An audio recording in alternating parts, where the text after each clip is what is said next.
ममता बनर्जी जो हैं वो प्रधानमंत्री का चेहरा बनने के लिए जा रही थी, तो यहाँ पर राहुल गांधी जी ने उनको हराने का काम किया है। इसी वजह से जो है वहाँ पर भारतीय जनता पार्टी इमरान प्रतापगढ़ी वो सियासत का चेहरा नहीं है, वो एक अच्छे शायर हैं और मेरा मशवरा ये है कि वो दोबारा से सियासत छोड़कर अपने अच्छी तुकबंदी की शायरी करें। वो उनके लिए पार्टी गुंडों की, मवालियों की पार्टी, इसलिए राहुल गांधी को ये चीज़ बर्दाश्त नहीं है और उन्होंने भारतीय जनता पार्टी से मिलकर जो है उनको हराने का काम किया। फैज़ान फारूकी नाम है मेरा और आप देख रहे हैं द पब्लिक व्यू। आज तारीख है 4 मई और आज के दिन 5 राज्यों के चुनाव के रिज़ल्ट आने थे, लेकिन सारा फोकस उत्तर प्रदेश का था बंगाल पर। बंगाल की अब तक, जिस वक्त तक मैं ये वीडियो रिकॉर्ड कर रहा हूँ, कंडीशन ये है कि बीजेपी 94 सीट जीत चुकी है और टीएमसी अब तक 40 सीट जीत चुकी है और कांग्रेस 1 सीट पर और अन्य 2 सीटें। आगे रिजल्ट क्या होते हैं ये देखने वाली बात होगी, लेकिन लगभग ऐसा लग रहा है कि भाजपा अपनी सरकार बना चुकी है। मेरे साथ मौजूद हैं AIMIM के संभल से ज़िला अध्यक्ष असद अब्दुल्ला साहब। पहले भी आपने इनका इंटरव्यू काफ़ी देखे हमारे चैनल पे। हम इनसे बात करेंगे कि बंगाल चुनाव के जो रिज़ल्ट आए हैं उत्तर प्रदेश में उसका क्या फ़र्क पड़ेगा। वैसे साहब भी 12 सीटों पर वहाँ लड़े। पहले जो हुआ वहाँ की सियासत में हुमायूं कबीर से गठबंधन, एक ऑडियो वायरल होना, उसके बाद गठबंधन टूट जाना। स्वागत है असद अब्दुल्ला साहब आपका हमारे चैनल में। शुक्रिया साहब। आप वहाँ लड़े 12 सीटों पर बंगाल में। कंडीशन ये हुई कि आप तक एक भी सीट नहीं आ पाई है।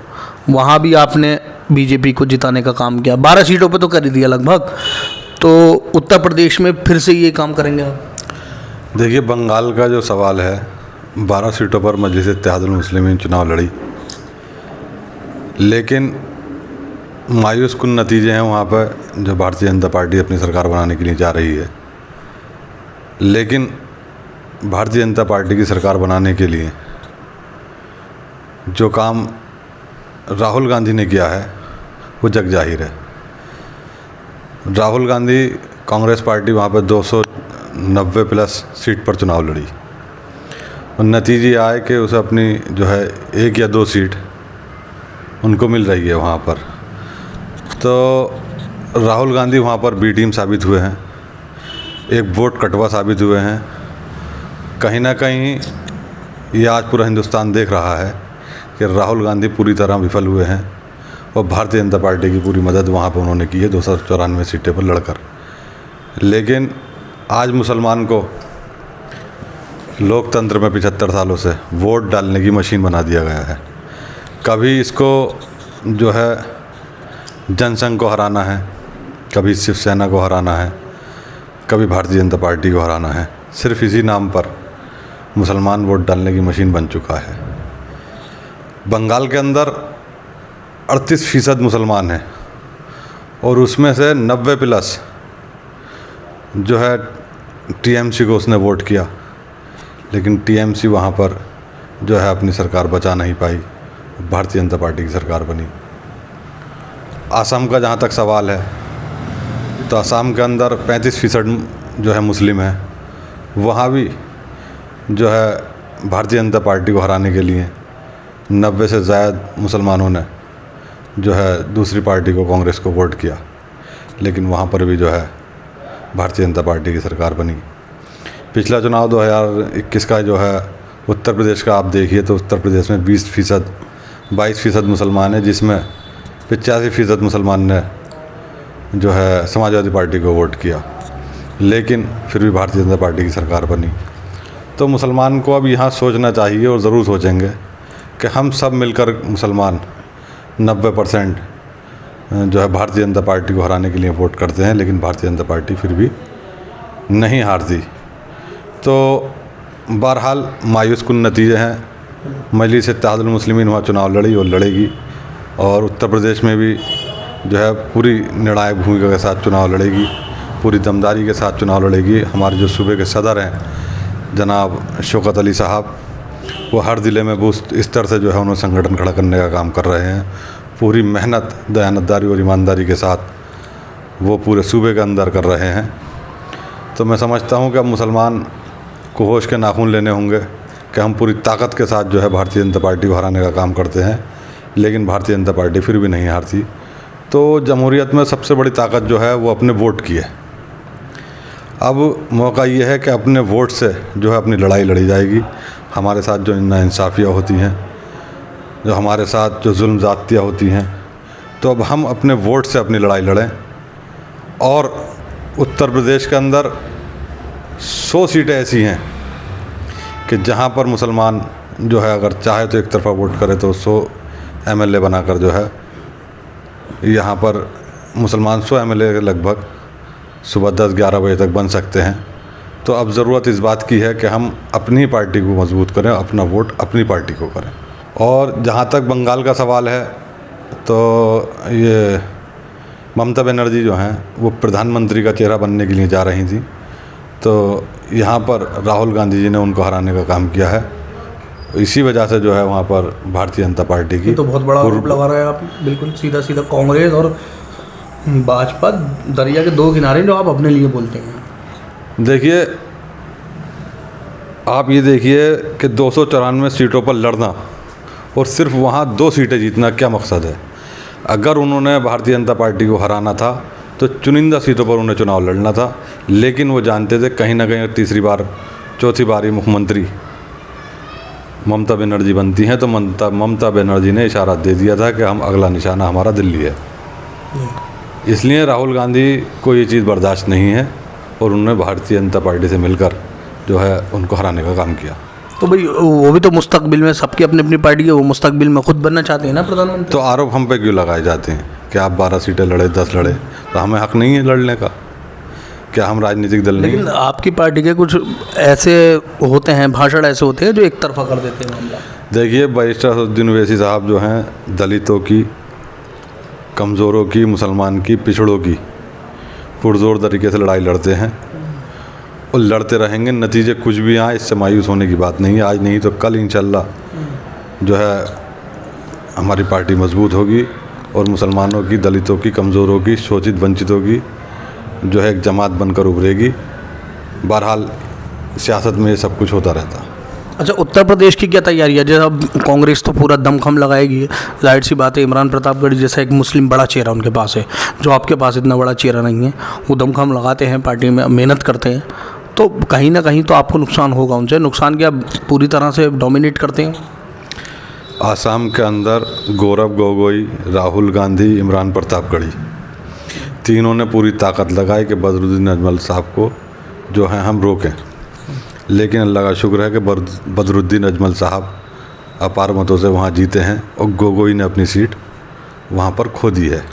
तो इमरान प्रतापगढ़ी वो सियासत का चेहरा नहीं है, वो एक अच्छे शायर हैं और मेरा मशवरा ये है कि वो दोबारा से सियासत छोड़कर अपने अच्छी तुकबंदी की शायरी करें, वो उनके लिए बेहतर होगा। और यार पर्सनल क्यों हो जाते हैं आप MIM वाले इमरान प्रतापगढ़ी को? नहीं, वो जो है अपने को जिताने का नहीं, बल्कि उन्होंने ठेका ले रखा है इस बात का कि वो जाएंगे और मुसलमान को ही, जो उनका नेतृत्व कर रहा होगा जहाँ पर मुसलमानों का, वो उसी जाके उन्हें हराना होगा। चाहे वो बिहार देख लीजिए, चाहे वो आसाम देख लीजिए, चाहे आप जो है अब इसका नतीजे बंगाल के देख लीजिए, यूपी में भी वो यही काम करेंगे। वो भारतीय जनता पार्टी से चुनाव नहीं लड़ेंगे, वो तो MIM से चुनाव लड़ेंगे। अच्छा, जहाँ तक मुस्लिम नुमाइंदों के पीछे पड़ना है उनको। जहाँ तक उत्तर प्रदेश की बात है, तो उत्तर प्रदेश में आपको क्या लगता है कि MIM इस बार जादू दिखा पाएगी, या वही 2022 की तरफ से शोर सुनाई देगा, सभाओं में भीड़ दिखाई देगी, लेकिन जब वोटिंग करने जाएंगे लोग तो नकार देंगे पतंग को? पूरी ताकत के साथ पिछले विधानसभा चुनाव में मुसलमान ने देख लिया कि हमने 85% से ज़्यादा वोट जो है समाजवादी पार्टी को किया, लेकिन फिर भी हम सरकार को नहीं रोक पाए।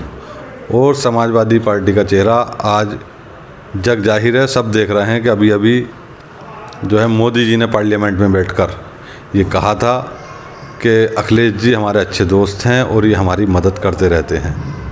ये सब अब सबके सामने है, जग जाहिर है। दूसरा, जो उनके वालिद मोहतरम थे मुलायम सिंह यादव जी, जिन्हें मुल्ला मुलायम सिंह हम कहते थे, तो उन्होंने पार्लियामेंट में खड़े होकर के कहा था कि हम फिर से, मेरा आशीर्वाद जो है मोदी जी के साथ है, हम चाहते हैं कि मोदी जी फिर से प्रधानमंत्री बने, और इससे ज़्यादा अब क्या हो सकता है।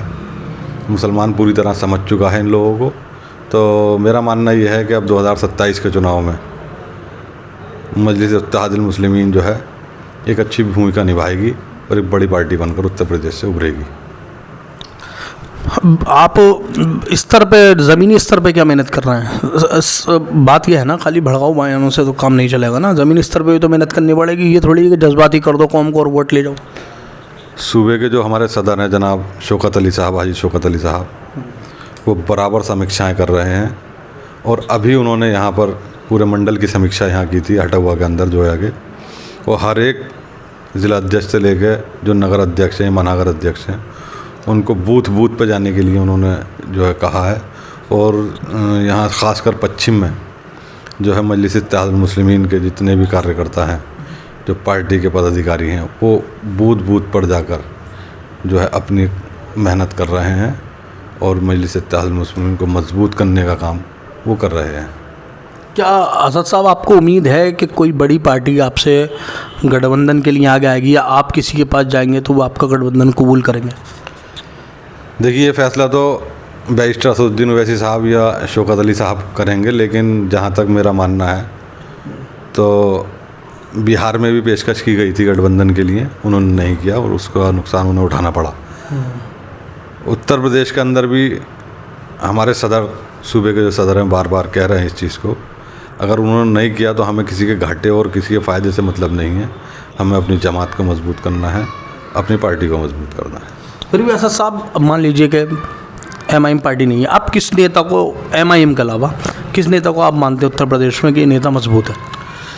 देखिए, अगर उत्तर प्रदेश में भारतीय जनता पार्टी को अगर कोई पार्टी मजलिस इत्तेहादुल मुस्लिमीन से मिलकर हरा सकती है, उसका नाम बहन कुंवारी मायावती है, जो भारतीय जनता पार्टी सरकार को हटा सकती हैं, क्योंकि उनका जो वोट है 10 से 11% आज भी बहन जी के साथ है। और जो समाजवादी पार्टी है, समाजवादी पार्टी के 7% सूबे के अंदर यादव हैं और जो उसमें से आधे भारतीय जनता पार्टी में जा चुके हैं, सिर्फ आधे जो है अखिलेश यादव का बोझ उठा रहे हैं। समाजवादी पार्टी को अगर कोई बोझ उठा रहा है तो वो उत्तर प्रदेश का मुसलमान है। मुसलमान हट जाएगा तो समाजवादी पार्टी ख़त्म हो जाएगी। और इनके चाचा जो हैं शिवपाल जी, उन्होंने पहले भी कहा था जब वो पार्टी में नहीं रहे थे कि समाजवादी पार्टी गुंडों की, मवालियों की पार्टी है। ये तो शिवपाल भी कह चुके हैं। तो अब मेरा मानना ये है कि हम मजलिस इत्तेहादुल मुस्लिमीन जो है एक बड़ी जमात बनकर उभरेगी और 27 के जो चुनाव होगा उसमें एक निर्णायक भूमिका निभाएगी और अपने वोट से अपनी लड़ाई लड़ेगी। आप, एक आखिरी सवाल, आपको क्या उम्मीद है कितनी सीटें आप उत्तर प्रदेश में ला पाएंगे? देखिए, ये सवाल भी हमारे सूबे के सदर बताएंगे कितनी लड़ेंगे कितनी नहीं लड़ेंगे। जहाँ तक जीत की उम्मीद कितनी है? देखिए, मैं एक संभल का जिम्मेदारी मेरे ऊपर है, तो संभल में जो है मैं जो है बूथ बूथ स्तर पर काम कर रहा हूँ। मेरे साथ में अक्सर आपने देखा होगा मेरे छोटे भाई जो है ये नगर के अध्यक्ष मेहरान नौशाही, सर आपने उनको मेरे साथ देखा होगा। बूथ बूथ स्तर पर हम काम कर रहे हैं और असमोली और संभल पर हम पूरी तरह से जो है मजबूती के साथ खड़े हैं। पूरी मजबूती के साथ संभल और असमोली हम लड़ेंगे। मुझे उम्मीद है इंशाअल्लाह कि सबसे पहला विधायक मजलिस इत्तेहादुल मुस्लिमीन का संभल से बनेगा। अभी जो है हमारे एक्टिव मेंबर का अभियान यहाँ पे पूरे उत्तर प्रदेश के अंदर चल रहा है। हम घर घर जाकर, बूथ बूथ पर जाकर एक्टिव मेंबर बना रहे हैं और इसमें जितनी भी हमारी लोकल की बॉडी है, पूरे ज़िले की बॉडी है, वो बराबर कांधे से कांधा मिलाकर अपनी पार्टी के लिए, अपनी क़यादत के लिए, बैरिस्टर असदुद्दीन ओवैसी को मजबूत करने के लिए काम कर रहे हैं। तो ये मेरे साथ मौजूद थे असद अब्दुल्ला साहब। बंगाल चुनाव को लेकर इन्होंने एक बयान दिया है कि कांग्रेस पार्टी वहाँ बीजेपी की बी टीम घोषित हुई है। हमारी वीडियो कैसी लगी कमेंट सेक्शन में ज़रूर बताइए। द पल विद देखते रहिए। जय हिंद, जय भारत।